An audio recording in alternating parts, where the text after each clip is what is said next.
Damned if you do, damned if you don't.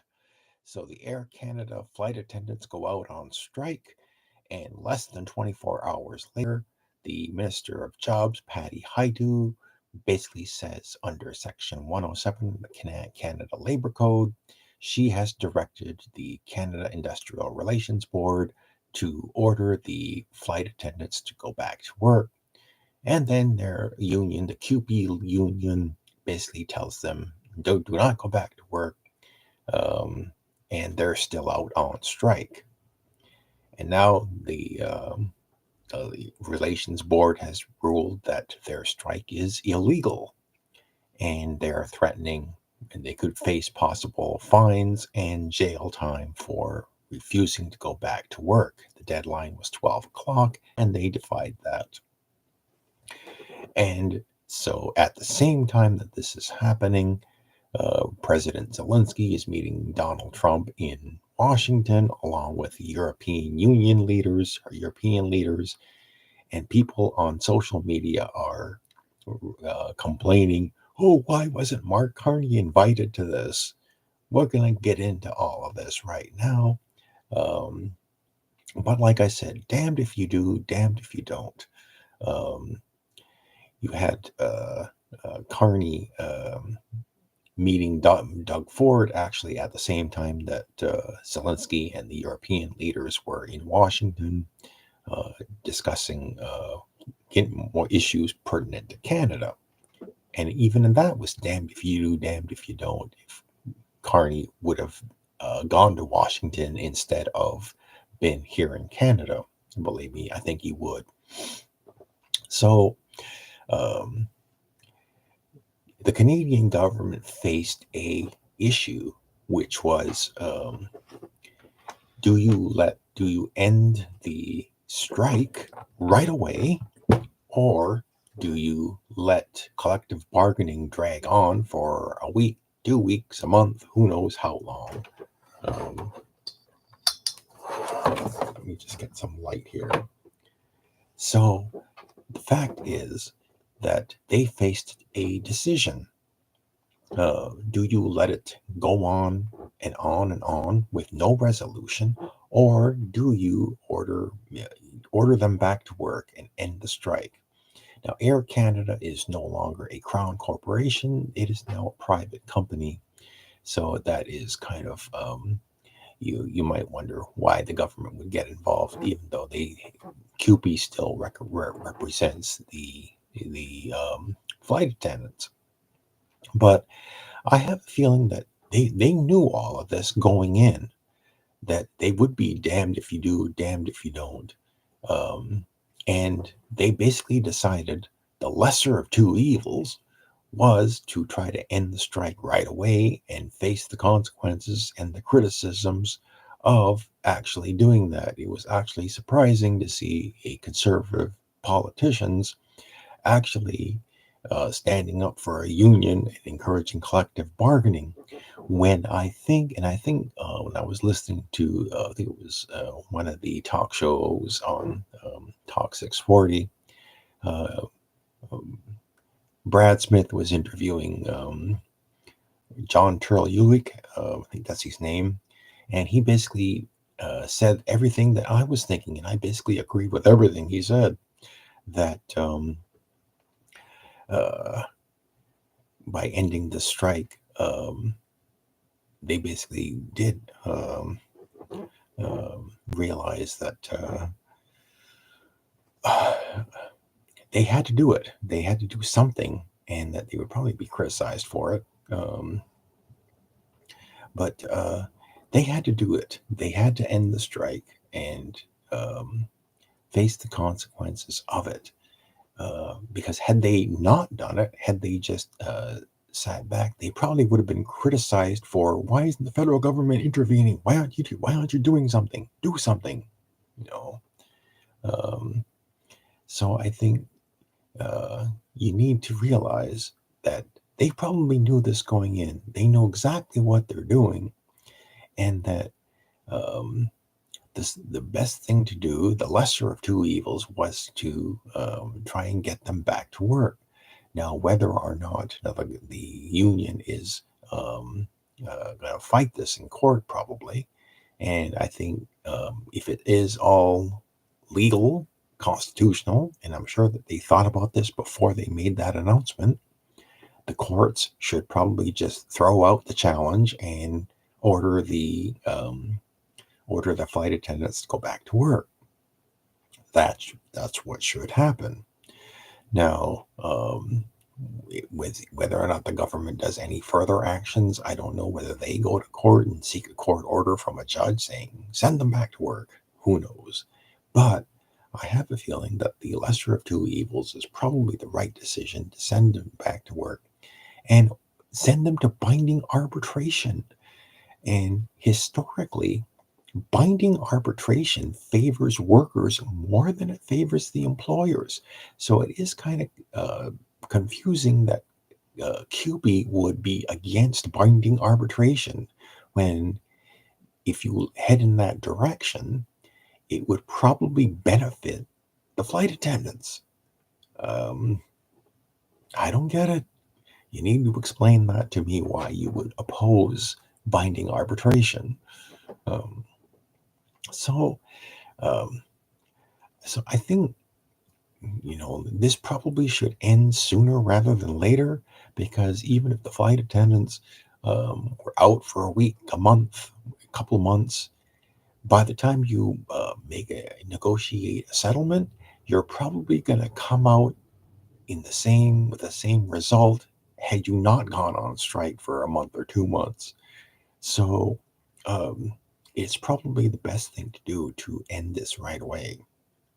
Now, um, also another thing that I wanted to touch on was, uh,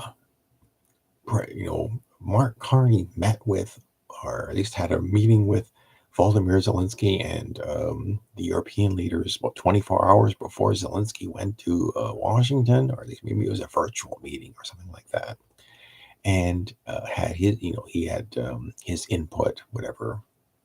And then the following day, today, Zelensky went to Washington with the European leaders to meet with Donald Trump at the same time that Carney was meeting Doug Ford in Ottawa. So, um, what I wanted to know as I was watching all of the news coverage of this was, who was in charge of the invitations to this meeting at the Washington in. Now, keep in mind, at the same time this is going on, Canada and the United States are in this trade dispute, and Donald Trump is basically trying to get concessions. He's complaining about everything that's going on in Canada, and he's trying to get concessions from Canada on this trade issue. Um, he was complaining about fentanyl, but the bottom line is Canada is responsible for less than 1% of the total fentanyl that goes into the United States. Less than 1%. So I don't think it's a pressing issue that that Donald Trump blows up to be a bigger issue than what it actually is.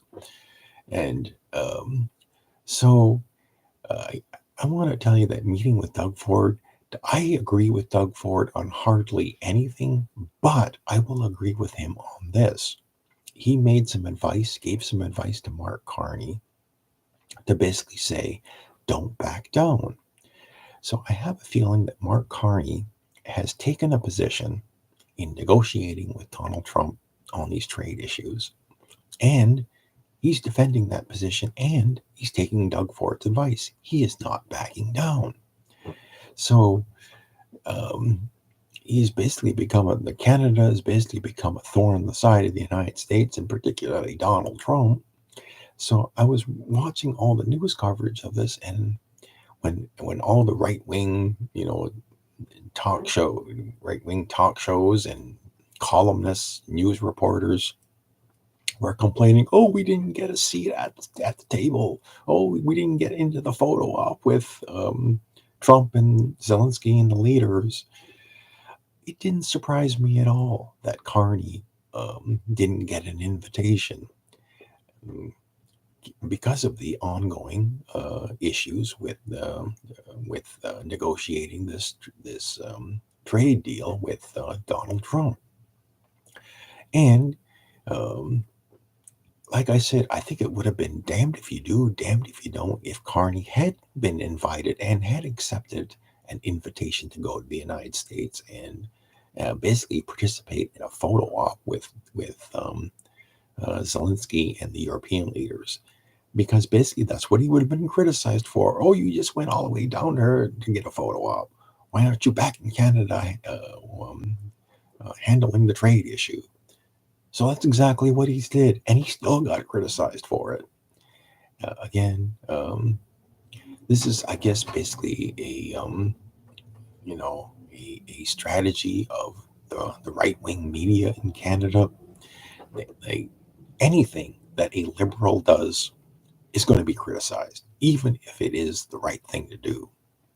The right wing media is still going to criticize him for it. He met with Doug Ford today. Um, they talked over issues for about just over an hour. Ford wanted Carney to lower taxes for businesses so that they can encourage more foreign investment into Canada, or maybe more investment in Canada by Canadian businesses to try to stimulate the economy.